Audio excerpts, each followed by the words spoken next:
മുനമ്പത്തെ revenue അവകാശങ്ങൾ താൽക്കാലികമായി പുനഃസ്ഥാപിച്ച് ഹൈക്കോടതി. അന്തിമ വിധി വരുന്നതുവരെ കരമടയ്ക്കാം. ജസ്റ്റിസ് സി ജയചന്ദ്രന്റെ സിംഗിൾ ബെഞ്ചിന്റേതാണ് വിധി.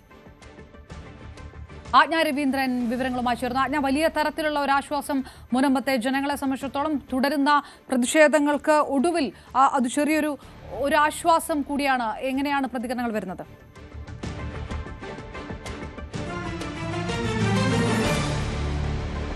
മുനമ്പം ജനതയ്ക്ക് വലിയ ആശ്വാസം. റവന്യൂ അവകാശങ്ങൾ താൽക്കാലികമായി പുനഃസ്ഥാപിച്ചിരിക്കുന്നു. അന്തിമ വിധി വരുന്നതുവരെ കരമടയ്ക്കാം എന്നുള്ള വിധിയാണ് വരുന്നത്. ജസ്റ്റിസ് സി ജയചന്ദ്രന്റെ സിംഗിൾ ബെഞ്ച് വിധി. ആജ്ഞ രവീന്ദ്രൻ കൊച്ചിയിൽ നിന്ന്.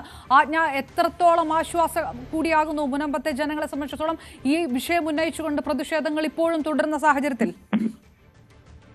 അവരുടെ കഴിഞ്ഞ 4 വർഷമായി മുനമ്പത്ത് റവന്യൂ അവകാശങ്ങൾ നിഷേധിച്ചിട്ട് 4 വർഷമായ മുനമ്പത്തെ ജനതയ്ക്ക് ആ ഭൂമിയിൽ ഒടുക്കാനുള്ള അധികാരം ഉണ്ടായിരുന്നില്ല. അതേസമയം റവന്യൂ അവകാശങ്ങൾ പുനഃസ്ഥാപിച്ച് നൽകിയിരിക്കുകയാണ് ഹൈക്കോടതി. മുനമ്പത്തെ ആളുകൾക്ക് തൽക്കാലം ആയി റവന്യൂ അവകാശങ്ങൾ പുനഃസ്ഥാപിച്ച് നൽകിയിരിക്കുകയാണ്. അത് കരമൊടുക്കാമെന്നുള്ള തീരുമാനം തന്നെയാണ് ജസ്റ്റിസ് സി ജയചന്ദ്രന്റെ സിംഗിൾ ബെഞ്ചിന്റേതാണ് വിധി. റവന്യൂ അവകാശങ്ങൾ പുനഃസ്ഥാപിച്ച് നൽകാമെന്നാവശ്യപ്പെട്ട് സെബാസ്റ്റ്യൻ ജോസഫ് എന്ന ആൾ നൽകിയ ഹർജിയിന്മേലാണ് ജസ്റ്റിസ് സി ജയചന്ദ്രന്റെ സിംഗിൾ ബെഞ്ചിന്റെ വിധി. മുനമ്പത്തുകാർക്ക് ഭൂനികുതി സ്വീകരിക്കാൻ ഹൈക്കോടതി അനുമതി നൽകിയിരിക്കുകയാണ്. താൽക്കാലിക അടിസ്ഥാനത്തിലാണ് ഈ ഭൂനികുതി സ്വീകരിക്കാൻ അനുമതി നൽകിയിരിക്കുന്നത്. അന്തിമ വിധിക്ക്, അത് സുപ്രീം കോടതിയിൽ നിലവിൽ ഇതുമായി ബന്ധപ്പെട്ട കേസ് നിലനിൽക്കുന്നുണ്ട്. അത് കഴിഞ്ഞ 3 ആഴ്ചയ്ക്ക് മുൻപ് കേസ് പരിഗണിച്ചിട്ടേ ഉള്ളൂ. അത് മാറ്റി വെച്ചിട്ടുമുണ്ട്.